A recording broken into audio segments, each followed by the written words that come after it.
Hello. Bénisse. Amen. Au nom puissant de Jésus, notre Sauveur, le merveilleux, le Tout-Puissant, que Dieu vous bénisse. Nous voulons vous souhaiter une bonne année, une bonne et heureuse année 2022. Amen. Et que le Seigneur soit avec vous dans votre famille, dans votre assemblée, et dans votre business, dans votre entreprise, dans tout ce que vous faites. Et bien que la main de Dieu soit sur vous, que la bénédiction de Dieu soit sur vous, que le lait et le miel coulent dans votre maison. Alléluia. Qu'il ne manque rien dans votre famille, dans votre foyer, dans votre couple. Eh bien, que Dieu vous bénisse au nom puissant de Jésus, notre Sauveur. Bonjour Madame Kwaku. Bonjour. Comment ça va? Ça va et toi? Très bien, merci Seigneur. Nous sommes heureux de partager ces moments avec vous. Merci Seigneur. Nous voulons parler de la nouvelle année. Qu'est-ce que cela signifie la nouvelle année pour le chrétien? Les gens ont fait la fête, les gens du monde ont fait la fête parce que pour eux c'est la fête simplement. Mais il est important de savoir que le temps appartient à Dieu. C'est Dieu qui crée le temps et l'espace.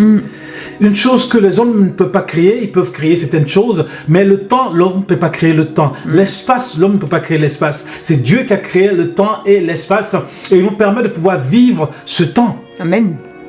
Tout appartient à Dieu. Amen. Même le temps et l'espace appartiennent à Dieu. Et ce temps que Dieu nous donne de pouvoir le servir, nous devons le mettre à la disposition de Dieu dans son service. Amen. Nous sommes passés dans une nouvelle année. Qu'est-ce que cette nouvelle année va nous apporter? La nouvelle année, une nouvelle saison. Une nouvelle saison. Et les anciens disaient la nouvelle lune. Parce que dans l'Ancien Testament, il parlait de la nouvelle lune, il faut sonner de la trompette, la nouvelle lune, j'irai manger chez le roi. Mais non, c'est une nouvelle saison avec Dieu.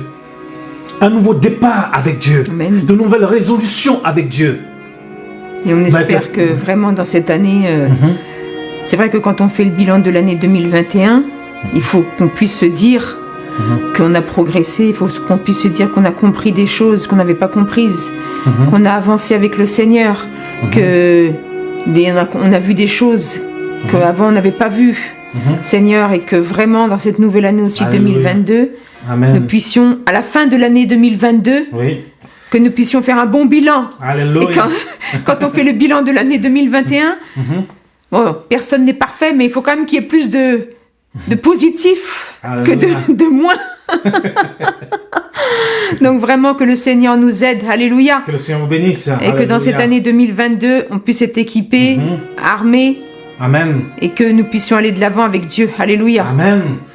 Le Seigneur est celui qui nous équipe. Le Seigneur est celui qui est avec nous. Alléluia. Amen. Amen. Et que cette année 2022, nous puissions aller à la réflexion et non à la folie. À la réflexion, comment nous allons servir Dieu, comment nous allons réjouir le cœur de Dieu. Et non pas au bavardage inutile, et non pas au verbalisme creux, comme on dit. Mais aller à l'essentiel, c'est-à-dire dans le service de Dieu.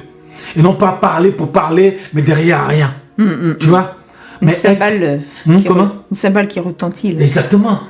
Mais être des hommes qui participent à l'œuvre de Dieu. Amen. Et des hommes qui sont de véritables acteurs dans le royaume de Dieu. Et des hommes qui travaillent pour le roi des rois. Amen. Et des hommes qui sont au service du King of Kings, Amen. du Lord of Lords.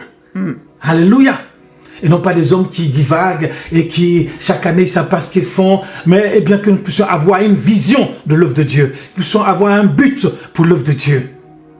Aller à la réflexion. À la réflexion, comment je vais faire pour que le royaume de Dieu avance? Comment je vais faire pour que, n'est-ce pas, des âmes soient sauvées, pour que les âmes passent de la mort à la vie, pour que je puisse annoncer la bonne nouvelle de l'évangile de Jésus-Christ. Aller toujours à la réflexion. Alléluia. Et non pas aller à la folie. Parce qu'il est plus facile d'aller à la folie, mais nous voulons aller à la réflexion à la tous les sagesse. jours, à la sagesse, à la connaissance, à la vérité de la parole de Dieu. L'intelligence et la sagesse, c'est très important. Et la connaissance de la parole de Dieu. À la réflexion, même quand nous lisons la parole de Dieu. Parce que notre foi est fondée sur la parole de Dieu. Allez toujours à la réflexion de la parole de Dieu. Amen. Réfléchis, qu'est-ce que Dieu veut nous dire? Où est-ce que Dieu veut que nous soyons? Qu'est-ce que Dieu veut qu'on fasse? Parce que notre vie, écoute, comme je te disais, est-ce que tu connais le grand-père de ton grand-père? Non. Moi non plus, je ne connais pas. Même le père de mon grand-père. Nous ne connaissons pas. Les années passent tellement vite. Et d'ici 100 ans, d'ici 200 ans, plus personne ne parlera de nous. Mais Dieu n'oubliera pas notre passage sur terre. Amen. Parce que notre passage sur terre a permis de pouvoir le servir, a permis de pouvoir faire l'œuvre de Dieu, a permis Amen. de pouvoir, n'est-ce pas, sauver des âmes, parce que c'est le but de notre passage sur terre, de pouvoir annoncer l'évangile pour que les âmes soient touchées, pour qu'il y ait une véritable repentance, pour que les gens donnent leur vie à Jésus-Christ. Amen. Et c'est ce que nous faisons. Alléluia. Amen. L'évangile, c'est la puissance de Dieu. Pour le salut de quiconque croit. Pour le salut de quiconque croit. Du juif premièrement. Du juif premièrement, du grec. En effet, la justice de Dieu s'y révèle par la foi. Ouais. Et selon il est écrit, le juif est pour la foi. Et selon il est écrit, le juif vit par la foi. Lorsque nous commençons par Matthieu, Marc, Luc, Jean, Actes des apôtres, Romains, 1 Corinthiens, 2 Corinthiens, Galates, Éphésiens, Philippiens, Colossiens, 1 Thessaloniciens, 2 Thessaloniciens, 1 Timothée, 2 Timothée, Tite Philémon, Tite Hébreux, Jacques, 1, 2 Pierre, 1, 2, 3 Jean, Jude, Apocalypse. 20 sur 20. Merci beaucoup. C'est comme ça. Il faut avoir une Bible dans la tête. Et ainsi, après, tu vas commencer à... Après l'Ancien Testament, c'est un peu plus difficile. L'Ancien Testament, on peut le faire. C'est encore plus... C'est plus difficile. Quand on va vers les petits prophètes. Surtout quand on arrive vers les petits prophètes, c'est un peu plus difficile. Mais il est important d'avoir la parole de Dieu, n'est-ce pas, de pouvoir la connaître, de pouvoir la lire, parce que notre vie est fondée sur la parole de Dieu. Voyez-vous, il faut avoir, j'ai donné une Bible dans la tête, il faut avoir des versets dans la tête. C'est important. C'est vrai. Et quand l'ennemi vient, cœur. Tu sors ton arme. Et ton arme, c'est quoi? C'est la parole de Dieu. Tu sors ton arme. L'épée de l'esprit, la parole de Dieu. Amen. C'est la parole, nous combattons avec une arme puissante. La parole de Dieu. La confession est une puissance. La proclamation est une puissance. Alléluia. Quand tu proclames, quand tu dis la parole de Dieu, plus personne, c'est une arme très puissante. Peut-être qu'on ne peut pas le voir physiquement, mais cette enveloppe ne comprend rien. Parce que nous parlons des choses spirituelles. Nous parlons des choses spirituelles. Et la question que nous devons nous poser, la question c'est, que veut dire la nouvelle année? On va lire la parole de Dieu dans Apocalypse 21, verset 5. Qu'on dit la parole de Dieu. Et celui qui était assis sur le trône dit. Et celui qui est assis sur le trône dit, le roi des rois, le seigneur des seigneurs, l'alpha et l'oméga, le fidèle, le véritable, le tout-puissant, Jésus-Christ. Qu'est-ce qu'il dit? Voici, je fais toutes choses nouvelles. Seigneur dit, voici, je fais toutes choses nouvelles. Amen. Il est celui qui, un jour, le ciel passera, la terre passera, et Dieu créera toutes choses nouvelles en son temps. Dieu créera toutes choses nouvelles. Dieu est celui qui est le maître des temps et des circonstances. Amen. Il est celui qui est le maître. Dieu n'est pas le maître des temps et des circonstances, ni le démon, ni l'homme, mais c'est Dieu qui est le maître des temps. Certains l'appellent le grand horloger ou le grand architecte, mais nous on l'appelle pas le grand, on l'appelle papa. Amen. Nous on l'appelle Père. Abba. Je t'adore. Abba Père. Je t'adore. Amen. Nous on l'appelle le Seigneur. Nous on l'appelle Majesté, le roi des rois, le Seigneur des seigneurs. Il est celui qui est assis sur le trône éternel. Et qu'est-ce que veut dire cette nouvelle année pour nous? Cette nouvelle année pour nous veut dire être des personnes qui vont se mettre au service de Jésus-Christ. Des vrais disciples de Jésus-Christ. De ceux qui annoncent la parole de Dieu, de ceux qui marchent avec le Seigneur, de ceux qui ont été baptisés dans le Saint-Esprit, de ceux qui sont remplis du Saint-Esprit. Alléluia. Amen. C'est merveilleux de marcher avec le Christ, Seigneur. de ceux qui ont été purifiés par le sang de l'agneau, de ceux qui sont sauvés par grâce, par le moyen de la foi, de ceux qui ont été justifiés, régénérés et sanctifiés par le sang de Christ. Amen. Cette nouvelle année doit être une année extraordinaire pour nous, une année où nous devons progresser spirituellement, une année où nous devons aller de gloire en gloire et de victoire en victoire, et non pas une année où nous allons reculer, non, mais une année où nous allons avancer avec le Seigneur. Amen. Une année où le diable va perdre la bataille. C'est ça même. Une année où nous avons, alléluia. Amen. Tu veux dire quelque chose? Parce que je suis parti, hein, oui. Alléluia. J'écoutais, ça me fortifiait aussi. Quand je t'écoute, quand tu parles, je t'écoute aussi, hein, ça m'édifie. Une année de sagesse. Voilà. Tu sais, ces gens dans ce monde, pendant ces fêtes, ils ont bu l'alcool. On boit encore, Noël, on boit encore, Nouvel An, on boit encore. Les gens, ils ne mangent pas beaucoup, hein. Ils font que boire. Oui. Mais nous, une année de sagesse. Une année de sagesse avec Dieu. Nous avons besoin de la sagesse avec Dieu. Une année de marche avec le Seigneur. Une année où on apprend à connaître notre Seigneur. Une année où on apprend à écouter notre Seigneur. Une année, la Bible dit, Dieu parle tantôt d'une manière, tantôt d'une autre. Mais nous ne prenons pas garde. Une année où Dieu nous parle dans nos rêves. Une année où Dieu nous parle dans une vision. Une année où Dieu nous parle. Dieu nous parle dans sa parole. Une année où Dieu nous parle même à travers quelqu'un même qu'on ne connaît pas qui va nous parler. Une année où Dieu nous parle à travers les circonstances. Les serviteurs de Dieu. Une année exactement à travers les serviteurs de Dieu, à travers les pasteurs, à travers les prophètes, à travers les docteurs, à travers les apôtres. Une année où Dieu va nous parler. Une année où on doit faire attention à ce que Dieu veut nous dire. Amen. Dieu veut nous parler de foi. Mais des fois, l'homme est tellement, on est tellement dans le business, on est tellement dans les affaires, on court, on prend les avions. Je suis dans l'avion, je suis par-ci, par. Mais une année où Dieu veut qu'on soit là pour qu'il nous parle, pour nous dire ce que nous devons faire pour que son royaume avance. Parce qu'il est le maître lui-même, celui qui organise toutes choses, celui qui planifie toutes choses. Nous, on sommes de passage, nous sommes dans une gare et après on prend le train, nous sommes partis. Mais Dieu, lui, il demeure. Nous sommes là aujourd'hui, nous ne sommes plus là dans quelques années, mais il y aura toujours des gens que Dieu va appeler pour son service, pour annoncer l'évangile. Voilà pourquoi nous devons écoutez le Seigneur nous parler, nous conseiller, parce que nous sommes des disciples. Une année où nous serons des vrais disciples de Jésus-Christ. Et le vrai disciple, il s'assoit et il écoute le maître parler. Les disciples sont là, les vrais disciples, ils vont s'asseoir et ils écoutent le maître. Et c'est ce que nous allons faire pendant cette année. Nous asseoir, écouter le maître, le Saint-Esprit nous parler dans la parole. Quand nous lisons la parole de le Seigneur, qu'est-ce que tu veux nous dire? Quand le Seigneur nous parle à travers des visions, qu'est-ce que tu veux nous dire? À travers un rêve, qu'est-ce que tu veux nous dire? À travers un serviteur, Seigneur, qu'est-ce que tu veux me dire? Oui, tu veux que j'avance, tu veux que je remporte des victoires. Oui, Seigneur, merci pour ta parole, merci pour ce que tu fais pour nous, pour l'Église, pour tes enfants, pour nos bien-aimés qui nous écoutent encore aujourd'hui. Vraiment que Dieu vous bénisse. Alléluia.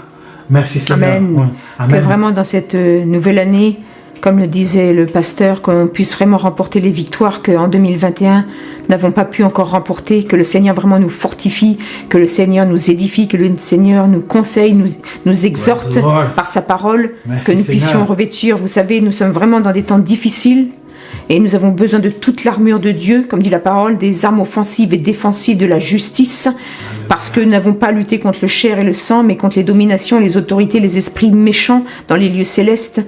Donc vraiment chrétiens, comme dit Paul, que nous sommes des soldats de Dieu qui ne vont pas s'embarrasser des affaires de la vie pour plaire à celui qui l'a enrôlé. Et un athlète ne remporte pas la couronne s'il n'a pas combattu suivant les règles.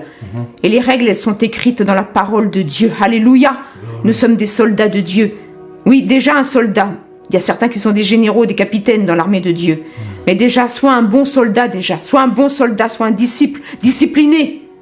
Discipliné, ça c'est la discipline, c'est très important. Un soldat est discipliné. Il regarde pas où est-ce qu'il dort, il regarde pas s'il a mangé, il ne regarde pas s'il a bien dormi, il se lève le matin. Son capitaine lui dit « Hey, lève-toi maintenant, au combat !»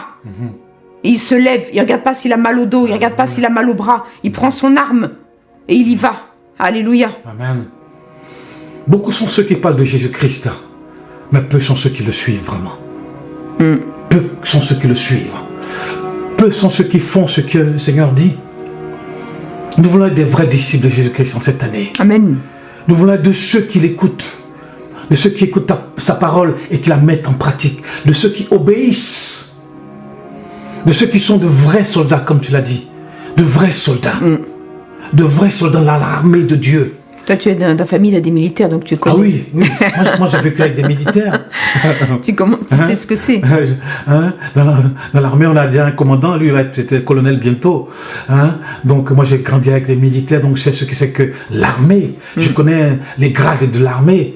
C'est que c'est qu'un officier ou sous-officier ou officier supérieur de l'armée. Être de vrais soldats de l'armée. Et les vrais soldats, ils obéissent. Ils disent positif, négatif. Mais vous savez, je me pose la question quand mon oncle, chaque fois, il disait positif, négatif. On n'a pas le temps de parler, quoi, c'est tout. Oui, exactement. On t'en va faire quelque chose, tu obéis, tu dis oui. C'est comme. C'est comme ça. Ouais. C'est comme quand Jésus, il y avait le soldat romain là, qui disait oui, j'ai un serviteur de Dieu. Qui est malade, et Jésus lui dit je vais te suivre, puis le soldat, en fait c'était un centenier, non, je pense, un centenier romain, lui dit c'est pas la peine, parce qu'il a compris Seigneur, quand je dis va, un sous-officier ou un de mes soldats, il va. Donc toi, Seigneur, il suffit que tu dises va, ou que tu dises que mon serviteur est guéri et il sera guéri. Et vraiment, le Seigneur l'a dit. Hey, oui. Il a la foi, lui. Il a la foi. Exactement, parce que dans l'armée, on sait que la parole a une puissance. C'est ça, l'autorité a une puissance. Quand un supérieur dit quelque chose, eh bien, ceux qui sont en bas doivent obéir. Donc, il sait que si le maître lui-même qui est devant dit quelque chose, eh bien, la maladie va obéir. C'est ça. Donc, le Seigneur a dit, mais c'est pas possible. Celui-là, il a compris. Que la puissance de la parole et l'autorité que le maître a. Il n'a pas besoin que je vienne imposer les mains. Il n'a pas besoin. Un général n'a pas besoin de se déplacer. Quand il dit quelque chose, eh bien, les autres obéissent. Oui, c'est tout à fait ça. Un lieutenant-colonel ou un colonel n'a pas besoin de se déplacer. Quand il dit quelque chose, eh bien les autres obéissent. Un commandant n'a pas besoin de se déplacer. Quand il dit quelque chose, eh bien les autres obéissent. C'est comme ça. Le capitaine n'a pas besoin de se déplacer. Quand il dit quelque chose, eh bien les autres obéissent. Ça se passe comme ça. La maladie obéit à Jésus. La maladie obéit. La mort obéit à Jésus. Alléluia. Nous l'avons vu avec Lazare. Et le Seigneur est capable de faire des choses extraordinaires encore. Dans nos vies, aujourd'hui, il peut le faire encore. Amen. Nous n'avons qu'à croire. Et en cette année, eh bien, placez votre foi en Dieu, votre espérance en Dieu, votre confiance en Dieu. Et Dieu est capable d'agir au-delà de ce que tu peux penser et imaginer. De ce que tu peux penser et imaginer. Amen. Dieu ne t'a pas oublié. Dieu ne t'a pas oublié. Dieu veille sur toi. Regarde. Pendant cette année, l'année qui est passée, certains n'ont pas pu être là aujourd'hui, mais Dieu te permet d'être encore là. C'est que Dieu n'a pas fini avec toi. Amen. Dieu n'a pas fini avec toi. Dieu n'a pas fini avec toi. Dieu a préparé des choses pour toi, des choses pour ta famille, des choses pour tes enfants, des choses pour ton mariage, des choses pour l'avenir. Parce que Dieu sait toutes choses. Dieu connaît même nos pensées. Nos pensées, il y a 10 ans, Dieu les connaît. Oui. Dieu connaît. Si tu dis à Dieu de raconter tes pensées il y a 10 ans, il peut te le raconter. Parce que Dieu sait toutes choses. À l'instant même ce qui va arriver, Dieu sait toutes choses. Avant même que tu pries, Dieu sait ce que tu vas te demander. Amen. Parce qu'il est bon, parce qu'il est merveilleux. Nous voulons le remercier et le bénir. Merci Seigneur de bénir mon frère, de bénir ma soeur. Alléluia. De les bénir Seigneur. Tu vois ceux qui sont malades Seigneur, de les guérir. Tu vois ceux qui sont dans le besoin de pourvoir leurs besoins. Seigneur, merci parce que tu es bon, tu es merveilleux. Et nous savons que tu vas le faire dans le nom puissant de Jésus-Christ, le Maître. Seigneur, et nous croyons en toi, nous plaçons notre confiance et notre espérance en toi Seigneur. Bénis tes bien, nos bien-aimés Seigneur. Sois béni, sois loué. Au nom de Jésus. Amen. Lord. Amen. Dieu bénisse. Amen. Amen.